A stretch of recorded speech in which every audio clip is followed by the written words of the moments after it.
De l'adoption à la puissance de la loi interprétative de la loi portant amnistie de 2024, le président de la République a profité des 3 et 4 avril pour se livrer à une opération de charme en direction des populations profondément déçues.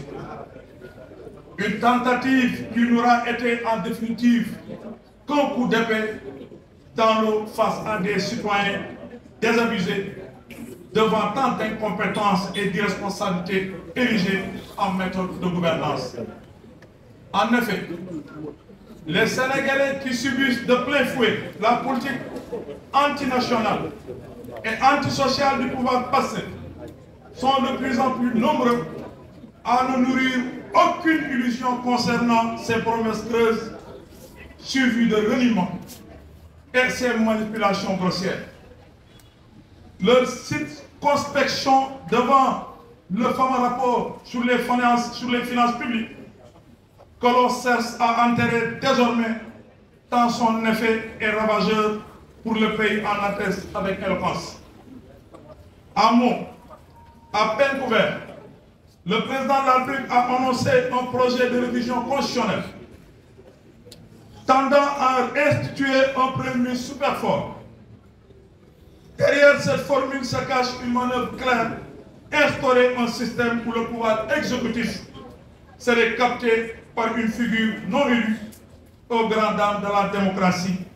Autrement dit, donner corps et vie institutionnelle à l'État Sonko que le FDR ne cesse de dénoncer. Les prémices d'une telle forfaiture étaient perspectives dans certaines actions phares de l'État. Centralisation des dépenses publiques au niveau de la primature. Application au Premier ministre de l'article 254 du Code pénal portant sur l'offense au chef de l'État. Dépôt d'une proposition de loi dépouillant certaines prérogatives foncières des collectivités territoriales au profil des structures dépendantes de la primature. Refus du Premier ministre de contresigner un décret de nomination proposé par le président de la République. Utilisation systématique par le Premier ministre de l'avion présidentiel pendant ses voyages. Au même moment, le président Bassirou Diomaye Diakhar Faye annonce l'organisation d'un dialogue sur le système politique. Cette annonce intervient après plusieurs décisions unilatérales prises sans aucune concertation, notamment sur les conditions d'organisation des législatives anticipées et sur les commissions d'inscription sur les listes électorales. Pour rappel, l'FDR n'a cessé de dénoncer ces coups de force et d'exiger la tenue de concertation politique inclusive et sincère, précisément parce que dans l'histoire de notre pays, le dialogue a souvent permis de renforcer la démocratie et d'apaiser les compétitions électorales. C'est ainsi que le dialogue national, organisé de 2019 à 2023, a permis plusieurs avancées majeures, dont au niveau du fichier électoral, une évaluation du processus électoral,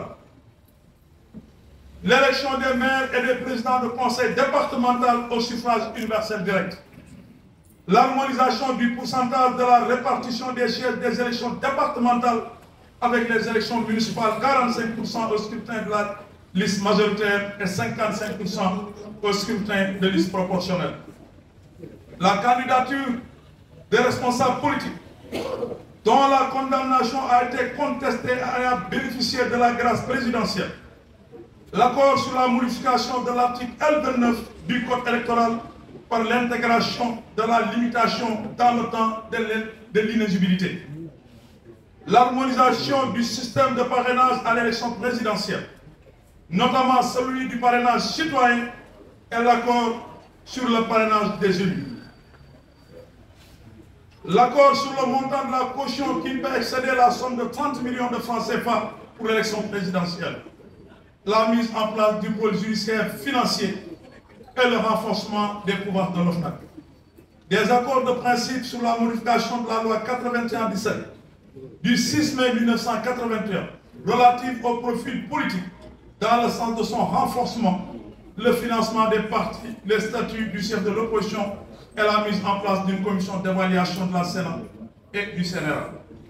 L'FDR, constant de son option principielle, demeure favorable au dialogue politique, à condition que celui-ci soit sincère et permette des concertations fructueuses dans l'intérêt du Sénégal, mais il ne cautionnera aucun dialogue subterfuge visant à couvrir un transfert anticonstitutionnel du pouvoir exécutif à un Premier ministre super fort.